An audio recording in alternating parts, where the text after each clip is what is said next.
Hello，大家好，我是老歪。今天我想要跟大家分享一些，除了你用建构的方法去成型以外，我们还可以透过，比如说像是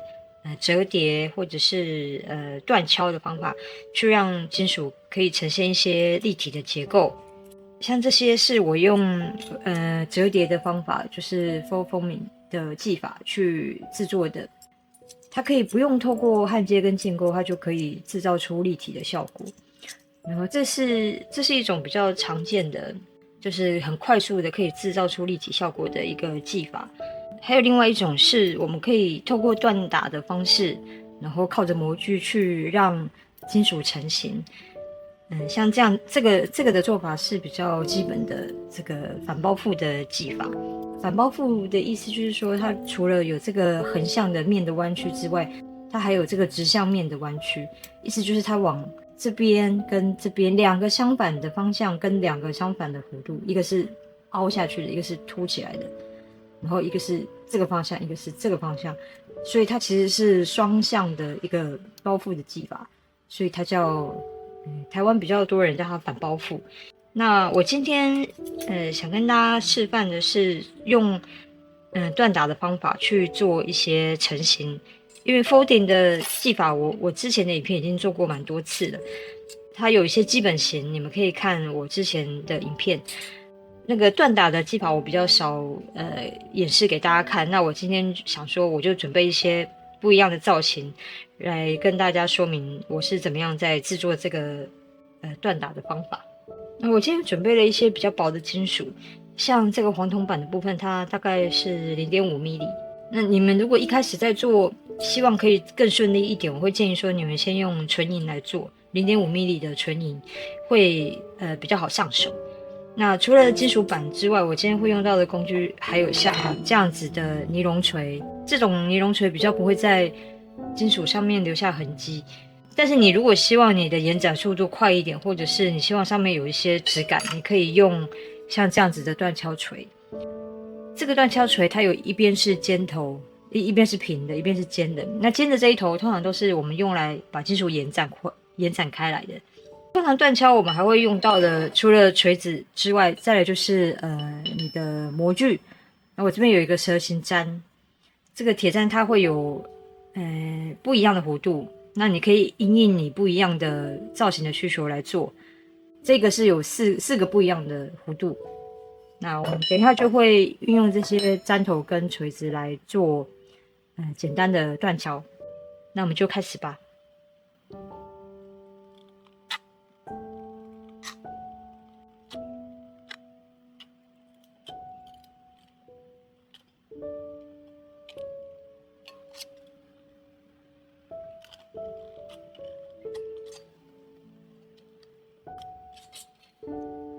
那通常像这么薄的金属，然后它的造型是比较弧线的，我就会直接用剪的，因为其实金属太薄，你用锯的反而不是那么好锯。只要金属片小于0.5mm的厚度，我都会用剪的。只是剪完它会有一点点这个变形，但是还好，因为我们等一下要做的事情就是让金属变形更多，所以这个部分我就不是太需要注意它。好，我们就先去退火。好，我们刚刚已经退好火了。我把我的蛇形砧架在碗里上面，然后我等一下打算先从这个比较大的弧度开始敲，我再敲到比较小的弧度，让它慢慢的可以缩口。然后现在是这样平面的造型嘛，那我希望它等一下最后是有一个很大的弧度。但一开始我如果是平面去对抗这个弧度的话，这个张力会有一点大，所以我打算先用圆棒先让它稍微做出一点弧度，然后我就可以把它靠在这个蛇砧上面，我就用这个尼龙锤，然后往这个中间的方向施力。那因为我这个面比较宽，所以我中间施力完以后，我可能还会有一些空间，我可以把它稍微侧一下，往旁边敲，就是中间敲完全部走完一遍，然后再从侧面把它稍微这样转过来一点，从侧面敲，也是从宽的地方敲到窄的地方，然后再转过来敲这边。就让它不要是只有中间凹下去，要让它是一个比较圆的一个口，不要是这样 V 型的。好，我敲一次给大家看。那我现在锤子都一直在正上方，然后你会看到我一敲，它就后面已经有点被我拉直了。这个你就都不用管它，我们先从正上方敲，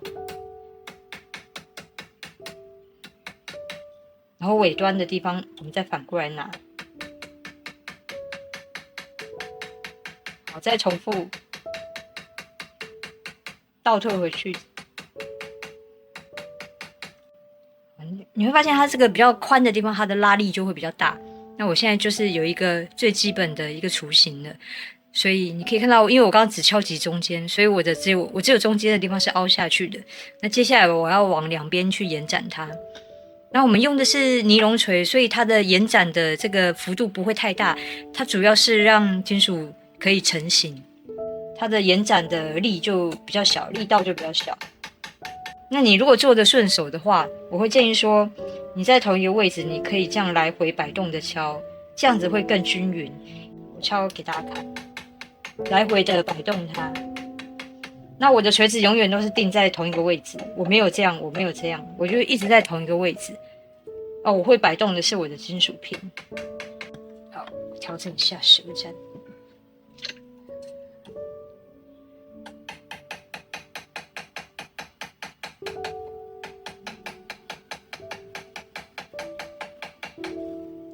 过来敲，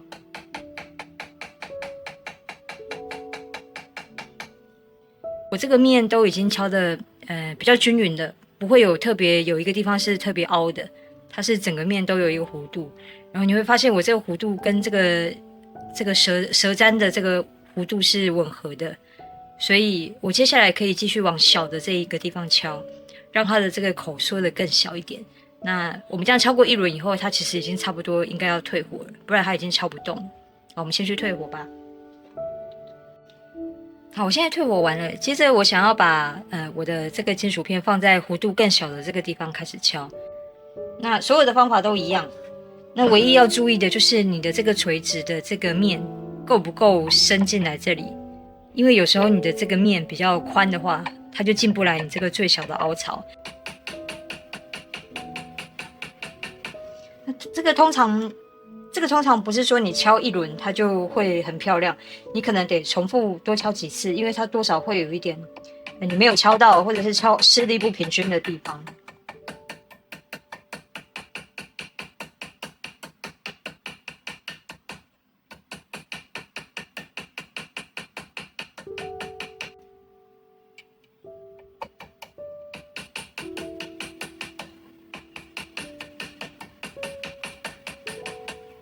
小的这个弧度我也已经敲过一次了，然后接下来你可以看到我这个弧度它变得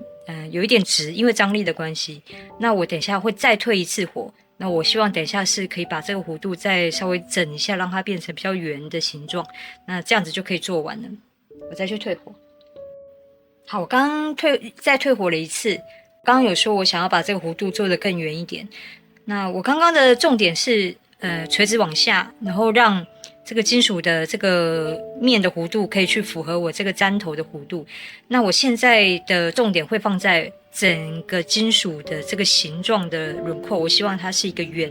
所以我等一下要敲的时候，我会再拿着金属的这只手稍微施一点力，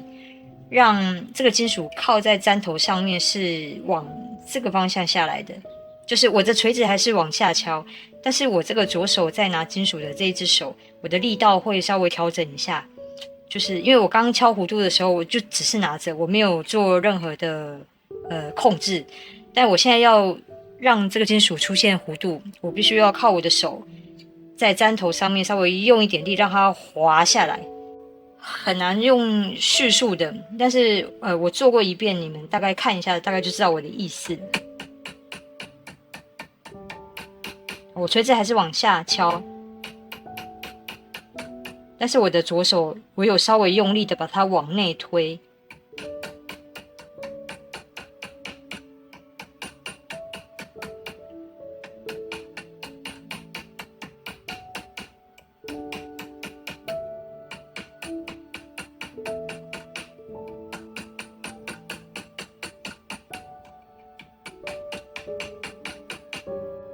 好，你可以看到我的弧度比较大了。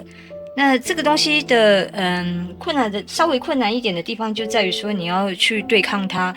这个水平跟垂直的这个张力，它是会让你的这个金属，它可能会有一段张力特别大的时候，你会发现你的金属变成直的，它就没有那么圆弧了。所以你这只手的控制，它其实就是在控制这个金属的张力，你有一点点是在跟它的张力在对抗的感觉。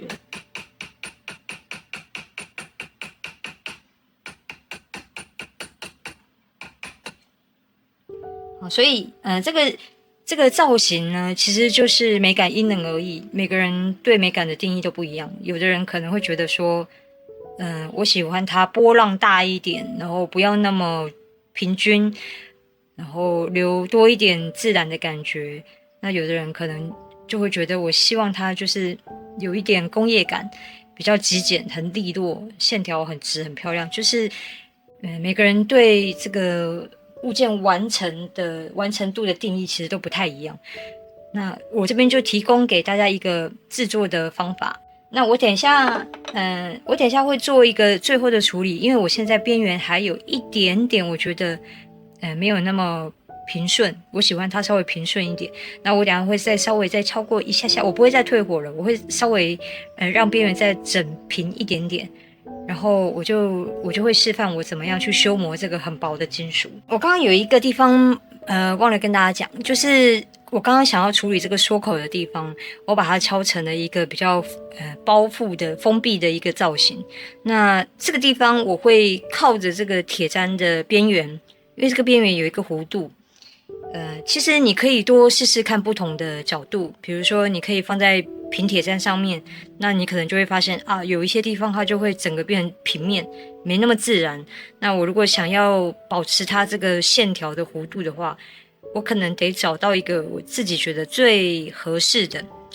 比如说，你看我现在放在这个铁砧的这个角度，我是有点就是斜的，放在这个舌砧的这个面。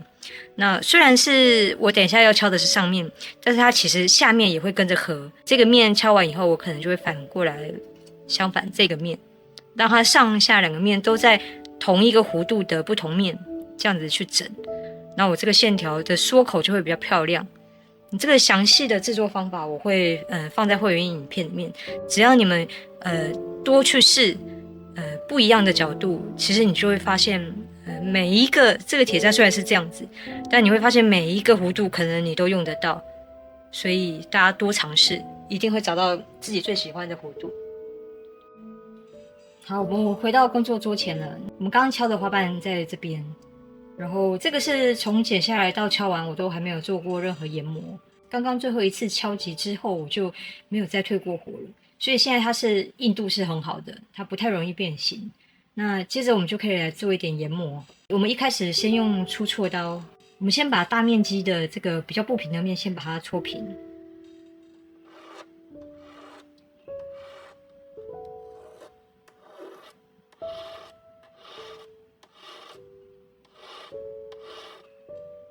其实你们透过金属的反光，你就可以看出来你的这个边缘有没有被你搓平。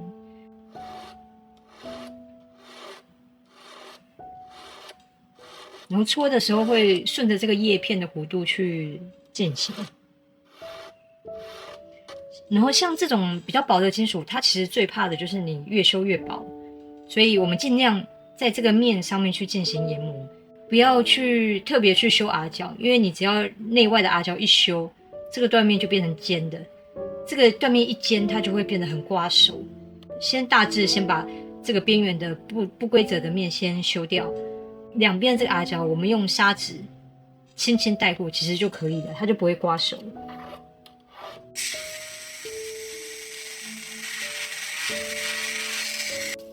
好，我刚刚用砂纸棒把这个边缘都顺过一遍，那它基本上这样子就不会刮手，然后这个厚度也不会让它看起来更薄。那这样子的断敲的方法，它其实是增加金属的立体感，然后特别是你可以把它运用在一些比较薄的金属。那金属一旦薄，你就可以做的稍微大件一点，那你佩戴起来你就不会有负担感。那我等一下想一想，可能会把它做成耳环。我还会在会员影片里面跟大家分享怎么样用一样的方法，就是反包覆的方法去做手环。我这边有一个大概20公分的一样0.4mm的这个黄铜薄片，那我会用这个薄片来制作手环。那在会员影片里面我会讲的比较仔细一点，因为手环它的这个弧度比较大，那它需要注意的地方也比较多，它的张力也会比较大。那如果有兴趣的朋友就可以加入我的会员影片，我们可以看比较进阶的精工方法。有什么问题都可以在底下留言跟我说，我会尽力帮各位解答。那今天影片就到这里了，我们下次见吧，拜拜。